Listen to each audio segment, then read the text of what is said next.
pegando esse gancho da doutora Lobão, eu queria que você refletisse junto comigo o seguinte. Vamos imaginar que eu estou numa cadeira de rodas e eu fui convidado no seu condomínio, você me convidou para ir aí num churrasco, numa festa no seu condomínio. Eu estou numa cadeira de rodas e a Geórgia está em pé ao meu lado e eu chego junto com a Geórgia na frente do seu condomínio e tem uma grande escadaria. E aí você sabendo que a gente ia chegar, você apareceu, e aí eu olho para a Geórgia assim, a Geórgia olha para a escada, tal. E aí você fala para mim o seguinte: "Não, Edu, não se preocupa. Dá a volta aqui, ó. Dá a volta que lá no outro lado da rua tem uma entrada, tem uma rampa." O que acontece? No ano de 2004, havia uma lei, e eu queria que você anotasse isso, por favor. Anote se você puder, tá? Anote o artigo número 18 do Decreto Federal 5296 de 2004. É claramente que o condomínio, está escrito lá, é obrigatória a adaptação de todos os ambientes de uso comum, ambientes de lazer de um condomínio residencial, desde 2004. Não é de 2004 em diante, porque esse decreto ele diz que a acessibilidade, por ser um direito da pessoa, ele é retroativa. Então, você é obrigado a adaptar o seu condomínio, ponto. Edu, mas tem lei para isso? Tem lei. Decreto federal, no Brasil inteiro. Decreto Federal 5296 de 2004, artigo 18. E lá está muito claro: salão de jogos, salão de festas, garagem, piscina, portaria, todos os ambientes. Muito bem. Só que lá em 2004, havia um item que dizia o seguinte: no mínimo uma entrada deve ser acessível. Por quê? Porque nós estamos falando de uma evolução cultural. Então, naquela época, em 2004, há 20 anos atrás, a lei dizia: garanta pelo menos um acesso. Só que o que a gente começou a fazer? A gente começou a falar assim, a gente começou a fazer o seguinte: não dá para adaptar a entrada da frente? Beleza, põe uma rampa nos fundos. Tá, pessoal, lá em 2004, até para garantir o mínimo do mínimo do mínimo, até fazia um pouco de sentido.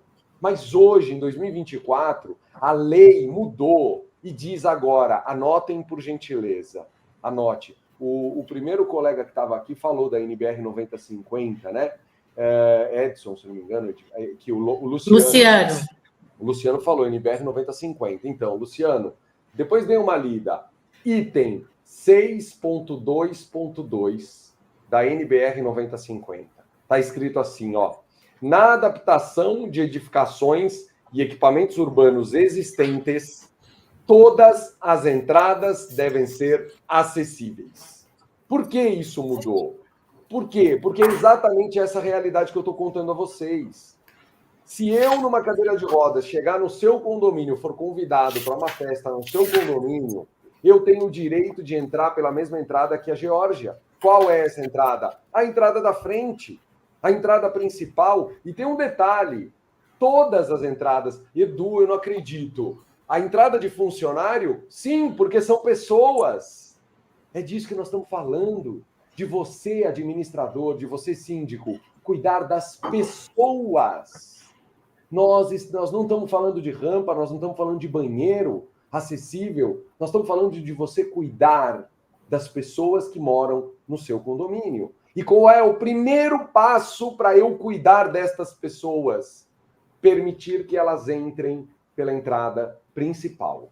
Esse é um ponto muito importante. Então, você já anotou o artigo 18 do Decreto Federal 5296, você já anotou o item 6.2.2 da NBR 9050, porque eles começam a construir uma nova forma de pensar e fazer arquitetura no Brasil. Agora, o grande desafio que eu sei, querido administrador, eu sei, você tem um monte de demanda para gerenciar, só que o direito de ir e vir é o primeiro delas, é a primeira delas. A gente ainda vai falar aqui sobre acessibilidade nas piscinas, mas eu também queria lembrá-lo, é obrigatório. Edu, mas ninguém fiscaliza. Eu vou contar um caso aqui. É assim, A lei é clara, a exigência é clara, não tem como um condomínio hoje no Brasil não ser acessível. Eu queria que você lesse depois, por gentileza. Leiam o artigo 56 da LBI. O artigo 56 da Lei Brasileira da Inclusão diz algo assustador. É o seguinte, eu vou falar de uma forma didática aqui, se você me permite. O seu habite não vale de mais nada se não tiver acessibilidade no seu condomínio. Como assim, Edu? Meu Deus! Como assim? Então o meu habite não vale nada? Não vale, porque no artigo 56 da LBI está escrito o seguinte: os habites e alvarás de funcionamento que foram emitidos sem observar as condições de acessibilidade devem ser revistos. Você tem que tirar um novo habite e agora atender às questões de acessibilidade.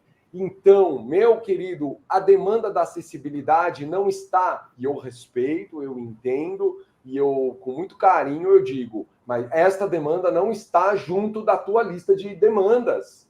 Ela não está na lista da manutenção da caixa d'água, da segurança. Eu sei que todos são muito importantes, eu sei, só que nós estamos falando de direitos, de ir e vir, de igualdade de oportunidades. Sabe por quê, doutora? Porque na mesma Lei Brasileira da Inclusão está escrito assim, no artigo 4º, marca aí o artigo 4 e depois leiam vocês. Digam assim, a recusa na adaptação é um ato de discriminação.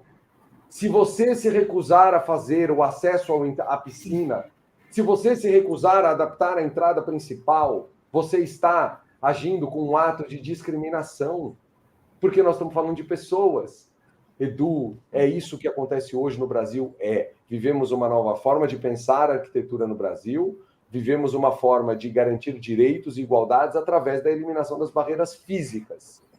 É isso, doutora. Espero estar ajudando vocês aqui